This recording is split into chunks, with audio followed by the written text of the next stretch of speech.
ആമസോണിൽ ഓർഡർ ചെയ്ത ചില ഓർഡറുകൾ ചില പ്രത്യേക സാഹചര്യങ്ങളിൽ ഡിലീറ്റ് ചെയ്യേണ്ടി വരും അല്ലേ? ആ പ്രത്യേക സാഹചര്യം ഏതാണെന്ന് ഞാൻ പറയണ്ടല്ലോ. ചില ഓർഡറുകളൊക്കെ ഓർഡർ ഹിസ്റ്ററി കിടന്നാൽ പല പ്രശ്നങ്ങളും ഉണ്ടാവും. ചെയ്യാനൊക്കെ വളരെ സിമ്പിൾ ആണ്. നേരെ ഗൂഗിൾ ക്രോം ഓപ്പൺ ചെയ്യുക, amazon.in എന്ന് സെർച്ച് ചെയ്ത് ഓപ്പൺ ചെയ്യുക. ഇവിടെ മുകളിലായിട്ട് സൈൻ ഇൻ എന്ന് ക്ലിക്ക് ചെയ്ത് ആമസോണിന്റെ യൂസർ നെയിമും പാസ്വേഡും കൊടുത്ത് ലോഗിൻ ചെയ്യുക. ഇനി ഇവിടെ 3 ഡോട്ടിൽ ക്ലിക്ക് ചെയ്ത് ഡെസ്ക്ടോപ്പ് സൈറ്റ് എന്നുള്ള ടിക്ക് ചെയ്ത് കൊടുക്കുക. ഇവിടെ മുകളിൽ റിട്ടേൺ ആൻഡ് ഓർഡേഴ്സ് എന്നുള്ള ക്ലിക്ക് ചെയ്യുക. ഇവിടെ നിങ്ങൾ ഓർഡർ ചെയ്തിട്ടുള്ള എല്ലാ ഓർഡേഴ്സും കാണാം. അപ്പോൾ അതിൽ ഏതാണോ നിങ്ങൾക്ക് ഹൈഡ് ചെയ്യേണ്ടത് ആ ഒരു പ്രോഡക്റ്റിന്റെ അടുത്ത് പോയി ഇവിടെ താഴെ നോക്കി കഴിഞ്ഞാൽ ആർക്കൈവ് ഓർഡർ എന്ന് കാണാം.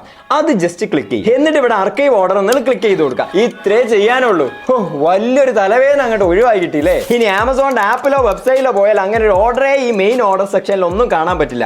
ഇനി അത് കാണണമെന്നുണ്ടെങ്കിൽ ഇവിടെ സെർച്ചിൽ ക്ലിക്ക് ചെയ്തിട്ട് ആർക്കൈവ് ഓർഡർ എന്ന് സെർച്ച് ചെയ്യുക. ഇവിടെ യുവർ ആർക്കൈവ് ഓർഡർ എന്നുള്ള ക്ലിക്ക് ചെയ്യുക. അപ്പോൾ നിങ്ങൾ ആർക്കൈവ് ചെയ്തിട്ടുള്ള എല്ലാ പ്രോഡക്റ്റും നിങ്ങൾക്ക് കാണാൻ പറ്റും. ഇത് നമ്മുടെ ആമസോൺ ആപ്പിലൊന്നും പോസിബിൾ അല്ല. ഇത് ക്രോമിൽ ചെന്നിട്ട് ഡെസ്ക്ടോപ്പ് മോഡിൽ മാത്രമേ കാണാൻ പറ്റുള്ളൂ. ഇത് നേരെ തിരിച്ച് ഓർഡറിലേക്ക് തന്നെ ആക്കണമെന്നുണ്ടെങ്കിൽ അൺആർക്കൈവ് ഓർഡർ എന്നുള്ള ക്ലിക്ക് ചെയ്താൽ മതി. ഈ ഒരു കാര്യം ഓൺലൈനിൽ പർച്ചേസ് ചെയ്യുന്ന നിങ്ങളുടെ ഫ്രണ്ട്സ് ആൻഡ് ഫാമിലി ഉണ്ടെങ്കിൽ ഇപ്പൊ തന്നെ അയച്ചു കൊടുത്തോ, എന്തായാലും ഉപകാരപ്പെടും. അപ്പോൾ ഓക്കെ, ബൈ.